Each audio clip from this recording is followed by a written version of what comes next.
Good morning, good morning, good morning. So, ayan, ito na pala yung achievement natin from December 2024 hanggang ngayon 2025, simula nung lumipat tayo sa bagong pwesto natin at inalisan nating pwesto. So, ayan, ito na pala yung bagong pwesto natin. So, unang-una is napakaliit lang nito, is dito lang na side yung pwesto namin, itong half na to, itong may Santo Niño, tapos dito is wala yan. So ngayon ito na ang kabuuan ng ating tindahan ngayon, no? So ang laki ng pinagkaiba, 'di ba? So talagang ito yung tinatawag na sipag at tiyagalan talaga, no?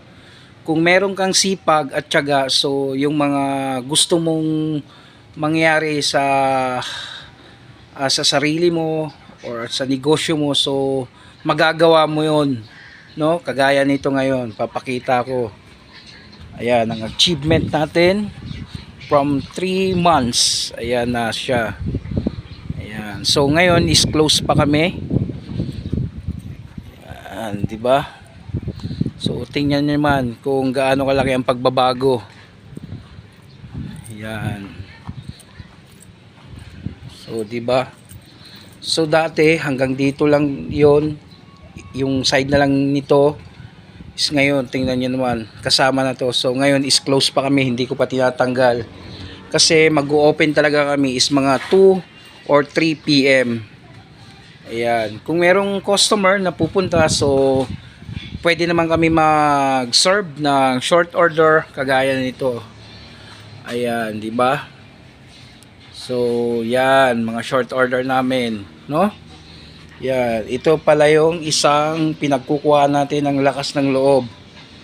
So, kung nananampalataya tayo sa kanila, so tutulungan tayo. Ayan, di ba? So, yan talaga ang katuwang namin sa buhay ng misis ko noon pa man. Ayan, kita niyo naman. So, available din yung mga bucket natin. So, like Red Horse, San Miglite, Veer. Ayan, ito yung counter area namin. So dito magbabayad, so water dispenser, so customer hand wash. So wala pa tayong tubig na naka-install kasi nag-iipon na naman tayo kasi medyo malaki-laki ang gagastusin. So later na yan, so nagtsatsaga-tsaga muna kami mag-i-give muna. So ito yung milk tea area natin at saka shake area, no? Yan, ito pala yung chiller natin na full of stock of beverage. Water natin, inumin natin. Ayan, tapos yung misis kong masipag at napakaganda. Yan, shout out be napakasuplada talaga niyan. Tapos ayan, ito yung kusina natin dati. So no, so napakaliit lang. Ayan, pero ngayon tingnan nyo kung gaano nakalaki, no? So hindi pa talaga ito totally tapos kasi na-short tayo sa budget, pero dahan-dahan lang. Tapos ang freezer natin is dito na nakalagay, dati doon, no? Yun, ang daming kalat. So mga ano yan, pamunas, no? Yan, ito na yon. Tapos ito na yung cooking area ko. So ito is kumbaga naka concrete na, naka semento kasi plywood madaling masira pag nababasa. So mas minabuti ko na sinemento ko.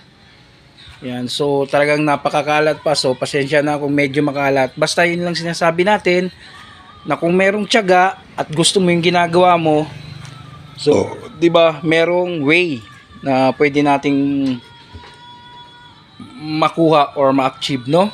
Ayan, ito yung mga alaga naming pusa na tagapagbantay dito. No, kasi merong mga mababait dito. Ayan, no? Ayan, so thank you so much. Hanggang dito lang tayo. So update na lang tayo sa mga susunod natin na mga vlog. So ngayon lang ulit tayo nakapag